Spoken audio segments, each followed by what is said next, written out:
And today we're looking at a case many of you might know, the disappearance of Christie Wilson, and importantly, the incredible fight her mother, Debbie Boyd, put up. And our mission here is really to unpack what happened to Christie, how the whole investigation played out, and just the sheer determination of her mom trying to get justice. It's quite a story. Some unexpected stuff in there. Definitely sounds like it. So let's start with Christie herself. She was 27 years old, and here's something that jumped out. She was apparently a really skilled blackjack player. Yeah, at Thunder Valley Casino. And we're not talking small time. The source says she could actually count cards and sometimes win like $5,000 in a single night. Wow.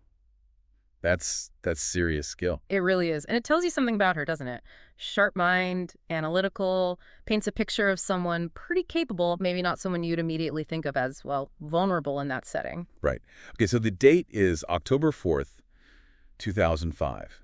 And Christie was actually kind of on the edge of a big change. Yeah, she had a job interview lined up in San Francisco, was planning to move. This trip to the casino, it was supposed to be her last one before heading off. And that same day, she had a totally normal phone call with her mom, Debbie, just chatting about like Halloween, her cat's costume, the upcoming interview, everyday stuff. That part really hits home, you know. She had plans, a future she was excited about, and then you have these completely ordinary moments talking about a cat costume. Yeah. And it just highlights how suddenly things can change. Such a stark contrast to what happened next. So later that night, around 10:30, Christie calls her ex-boyfriend from the casino. Says she's about to leave. But she never gets home. Never gets home. And the next day, he's calling her, trying to reach her. The source mentions 72 calls. 72? That screams something is wrong immediately. Absolutely. That's not just someone being unreachable. That's panic setting in. For sure. It shows how sudden it was. Not a gradual thing, just silence. Alarming silence. So then we get to her mother, Debbie. It's October 6th, 2 days later, when she and her husband get the call. And the police response initially? Well, there's some hesitation. Christie was an adult, and apparently she'd been going through a tough time, some depression. The source used the phrase vicious downward spiral. So the police are maybe thinking she just took off. Possibly. That initial thought might have been there. But Debbie, no way. She knew her daughter. Right. That's what stands out, Debbie's gut feeling. She was completely certain Christie wouldn't just leave.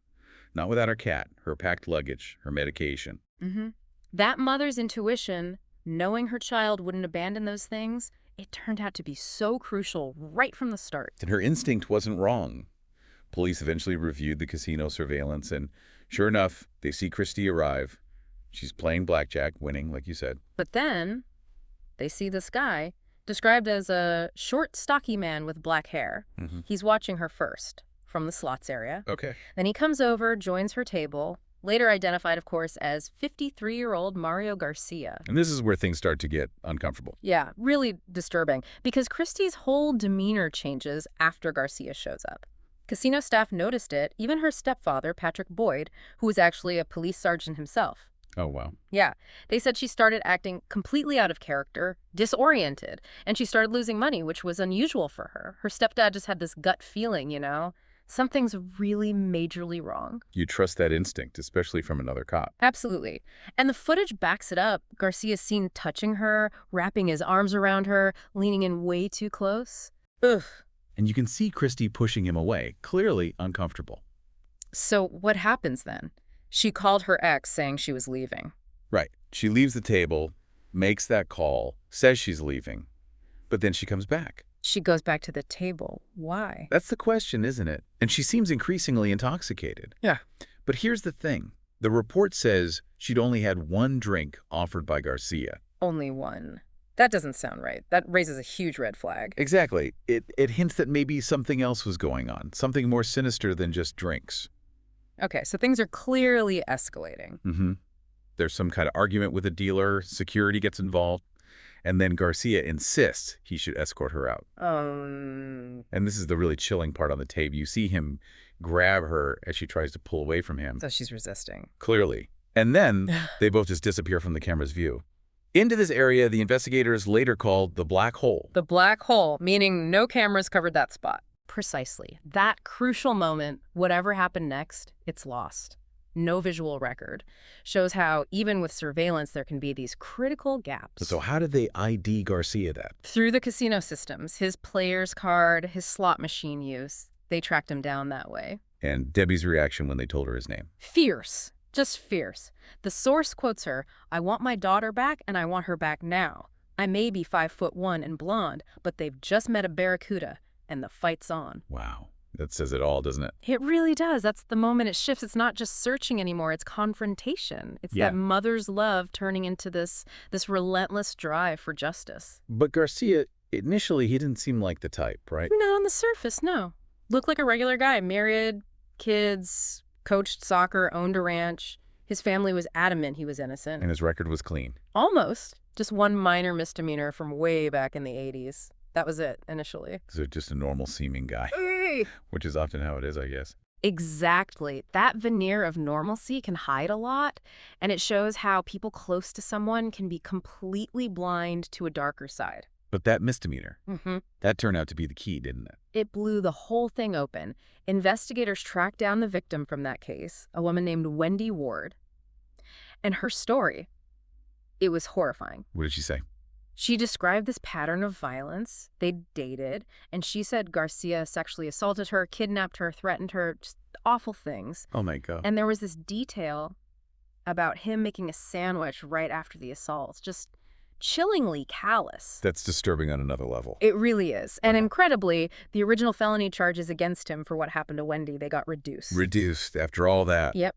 And Wendy said she was terrified he'd do it again, hurt someone else. Which, tragically. It seems he did. Yeah. Wendy's testimony was absolutely crucial. It showed this hidden history of violence. And the fact those earlier charges were reduced, it's a pretty stark look at how the system sometimes misses the mark, you know? Yeah. And then Wendy told him about someone else, right? Lynette Smith. Yes. Another layer to this. Lynette was Garcia's next girlfriend after Wendy. She was pregnant, and she was planning to leave him. Oh, no. Let me guess. Something happened to her.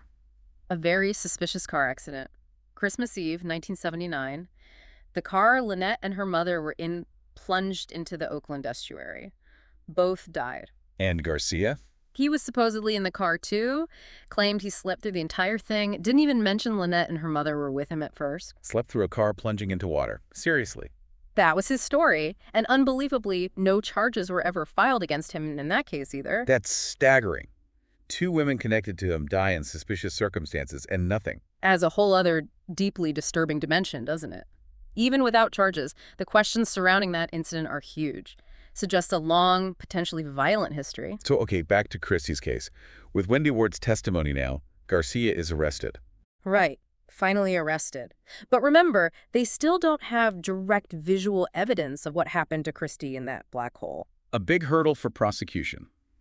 Past behavior is one thing, but linking him directly to this disappearance. Exactly. It's a major challenge. But Debbie didn't need more convincing, did she, after hearing Wendy's story? No. For Debbie, that sealed it. Wendy's horrific experience confirmed her own gut feeling. She knew Garcia was responsible. So when the detectives actually interviewed Garcia, what did they find? Well, physically, they noticed things. Fresh cuts, scratches on his face and neck, a bruised eye. Injuries, suggesting a struggle. That's what they thought. Plus, his coworkers said he acted really strangely at work the day after Christie went missing. Very unusual behavior. Did he have an explanation for the injuries? He tried. But then came a key piece of testimony from an ER doctor. This doctor had actually seen both Garcia and Christie at the casino the night she disappeared. Oh, wow. Okay. And the doctor testified Garcia had no visible injuries at that time. Completely contradicted Garcia's story about when he got them. That's huge. It pins the injuries to that specific time frame.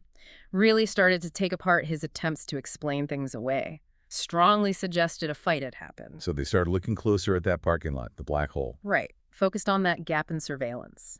And Garcia's car, his Toyota Camry, had this weird feature.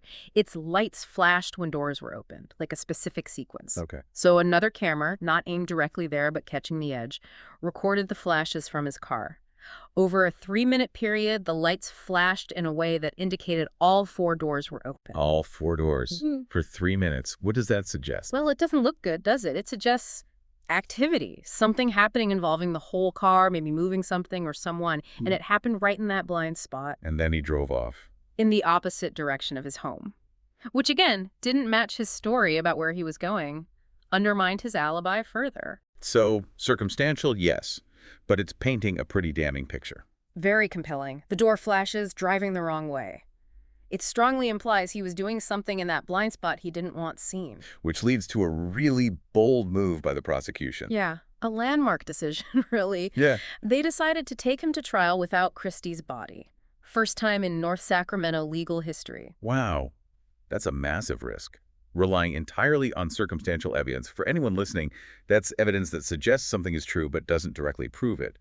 Like puzzle pieces. Exactly. It showed how strongly they believed in the evidence they did have. They felt the pattern, the connections were enough for a jury to see the truth. The trial starts September 2006, just over a year after she vanished. And Wendy Ward was there. She was, right there supporting Debbie and her family, which is just incredibly courageous considering her own trauma. Absolutely. Shows real solidarity. Powerful stuff. So what was the key evidence presented at the trial? Well, the CCTV footage, obviously, but also Garcia's internet searches. In the days after Christie disappeared, he was searching online for date rape drugs. Oh my God, after she disappeared. Yes. And then the physical evidence, Christie's DNA, they found her hair and even microscopic specks of her blood inside Garcia's car. Even though he cleaned it. Meticulously cleaned it, apparently. But forensics found those traces. A direct link between him and Christie inside his car after she was last seen. Crucial piece. And then there was the link between his injuries and Christie herself. Right. This is striking. Christie had done kickboxing, and her stepdad, the cop, had taught her self-defense, aim for the eyes. And even this unusual tactic of faking having an STD to deter an attacker. Really? Yeah. And the source mentions that a previous abusive ex-boyfriend of Christie's had documented injuries, including similar claw marks after a fight with her. So the implication is the scratches on Garcia were from Christie fighting back. That's exactly what the prosecution argued, that she fought him. Those marks on his face and neck were potentially her defending herself, just like she'd done before, a testament to her resistance. Wow. Okay, so the jury hears all this. They deliberate, and then the verdict comes back. Guilty.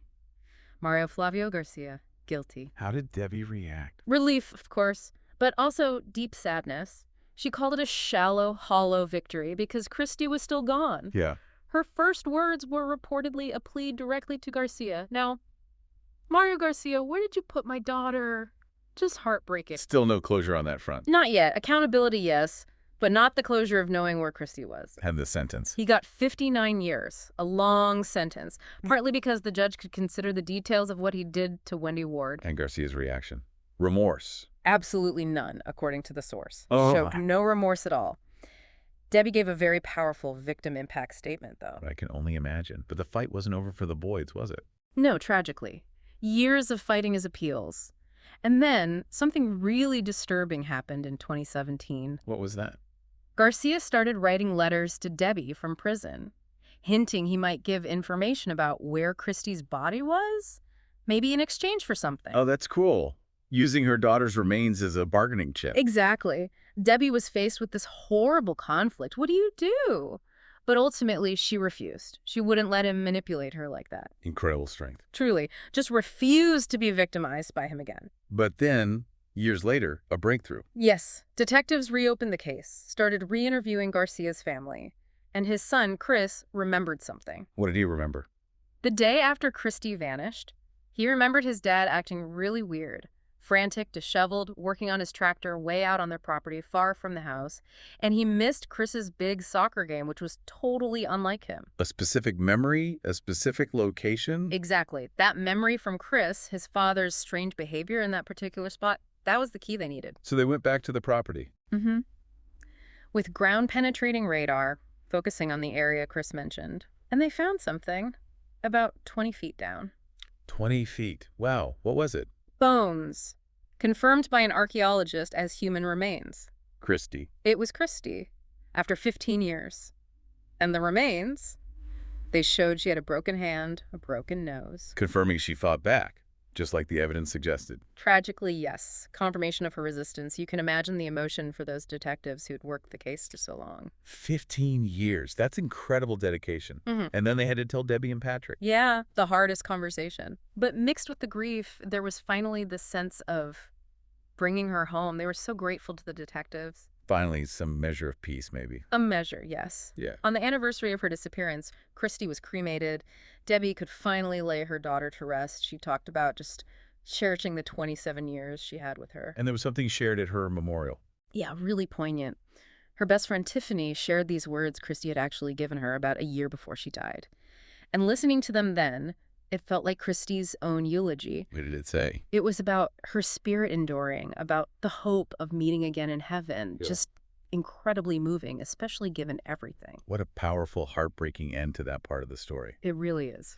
So just to kind of wrap up this deep dive, it's this story of Christie's tragic disappearance, but also this incredible, decades-long fight for justice by her mother, Debbie. Yeah, and how crucial circumstantial evidence was, and even Christie's own resistance in getting that conviction without a body initially, and then finally finding her after 15 years. The big themes here really feel like that unwavering mother's love, the persistence of the investigators. Definitely. And just the devastating, long-lasting impact of violence. So as you listening think about this, Mm.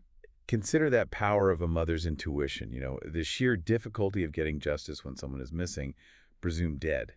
But there's no body. Right. And think about Christie, the life she might have had, the potential cut short.